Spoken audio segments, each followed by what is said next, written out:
This brand ProSupps got busted, and the case proves how one small mistake can cost you big. So in this video, I'm going to show you what this ProSupps lawsuit reveals, practical strategies to keep your brand protected, and having seen so many supplement labels come across my desk in the last 20 years, how to approach labeling to stand out and stay safe instead of stand trial. So imagine making a simple innocent claim like 0-gram carbohydrates on your product label. Seems harmless enough, right? You're not promising miracle cures or making bold health claims, just stating a basic nutritional fact. But here's the scary part. Even a simple claim like this can land you in serious legal trouble. In 2022, ProSupps learned this lesson the hard way. They were hit with a lawsuit claiming that their Hydro BCAA product, labeled as having 0-gram carbohydrates, actually contained 5.68 grams per serving. This misled consumers, causing them to buy a product based on incorrect nutritional information. Initially, ProSupps caught a break. In 2023,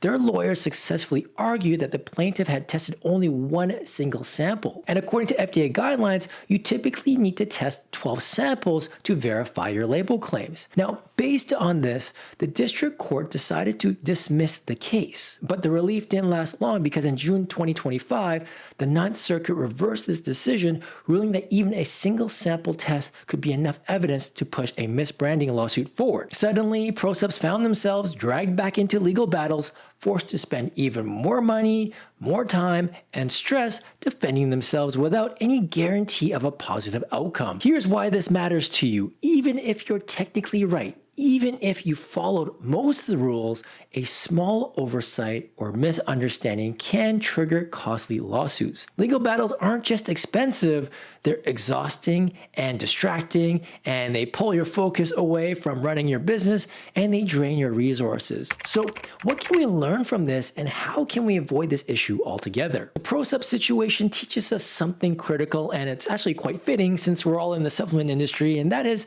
an ounce of prevention is worth a pound of cure. And chances are you embody this principle to your own health. You don't wait until you need open heart surgery or lifelong medication to start eating right or exercising or getting enough sleep. You take action early to prevent problems before they even happen. And in the case of ProSupps, well, the lawyer fees have essentially become the medical bills. Yet many supplement brands fall into the same trap. They push boundaries too far, priority cost savings over quality, and blindly trust their manufacturers to handle compliance. As expected, they face failing test results, product delistings, or worse, the dreaded signature mail from a law firm, and then only have to deal with it when it happens.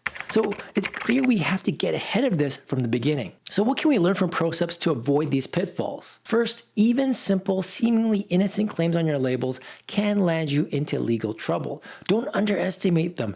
Every claim you make needs solid evidence behind it, and many of these claims have specific regulatory guidelines that you need to follow. Just because a competitor makes a claim doesn't mean it's safe for you to copy it. Doing so only copies the risks and vulnerabilities. Second, never blindly trust your manufacturer's supplement facts panel. This is especially crucial when making claims beyond the obvious ingredient listing.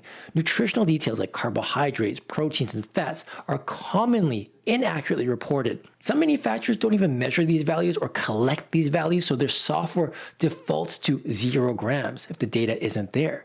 Now, I'm not seeing this definitely happen with ProSupps. Obviously, I don't have that visibility, but it's a very common issue in the industry. By the way, notice who got in trouble here. It was ProSupps, not their contract manufacturer.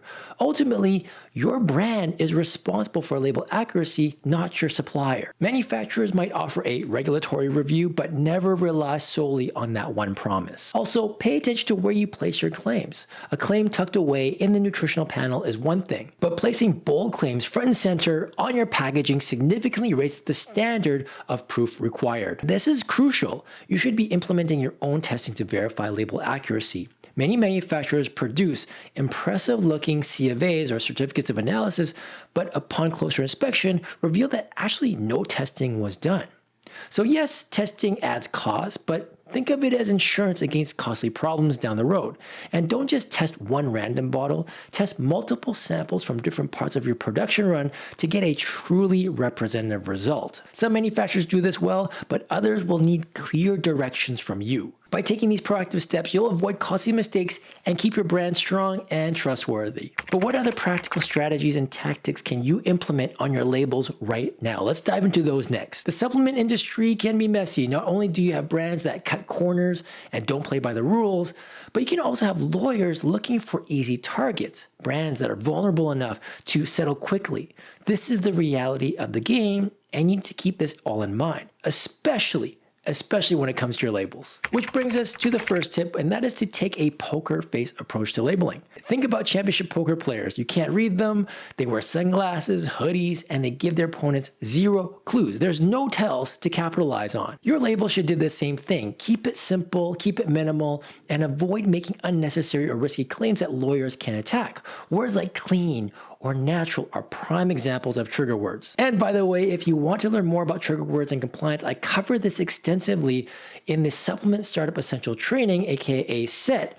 Links are in the description down below if you want to get access right now. Now let's move on to another critical issue, label details. Now take a look at this label that a manufacturer quote unquote approved. Notice anything wrong here? How about this one? The first label strangely has French text on it, which is unusual for a US supplement. The second label might look okay at first glance, but it has subtle regulatory mistakes that scream rookie startup. Now, you might be asking, like, what's the big deal? Well, consider these two pictures, right? At first glance, both outfits look expensive and high quality, but if you look closer on the left, the pants bunch awkwardly, ruining the entire look, even if the jacket was custom made. But on the right, the pants fit perfectly. No excess fabric, cuffs just right, it looks polished and professional. Now honestly, who do you think would have their act together? Your label is your suit. The small details, font size, disclaimers, formatting, they all matter immensely. A sloppy label makes your brand look amateurish, or worse yet, it signals to a lawyer that if you're careless with labels, you're likely careless with compliance. So always have a professional review your labels early in the process so compliance issues don't halt your production. Even if your label looks perfect, there's one more critical factor, and that is you must be prepared to defend your claims. Imagine you're walking home at night and some random guy, let's call him Glassy Joe, tries to harass you, and your weekend karate lessons might be enough to scare him away, so crisis averted. But imagine your attacker isn't Glassy Joe, it's Mike Tyson. Suddenly, those casual karate classes just won't cut it. You're gonna need serious training, daily practice, and real fighting skills to even stand a chance. And the same goes for your supplement claims. You're not defending them against a random customer looking for a free bottle. You're up against a professional litigator who battle brands in court every single day. To stand a chance, you need solid evidence, scientific data, test results, and documentation backing up every claim you make. Like martial arts, you hope you'll never need it, but you'd better be ready. This brings me to a critical lesson I've learned in my 20 years in supplements, and if you want your brand to last, don't compete on risky claims. Now, for more insights on building a resilient brand, check out this video linked right here. All right, that's it for me today. I'll see you in the next one. Cheers.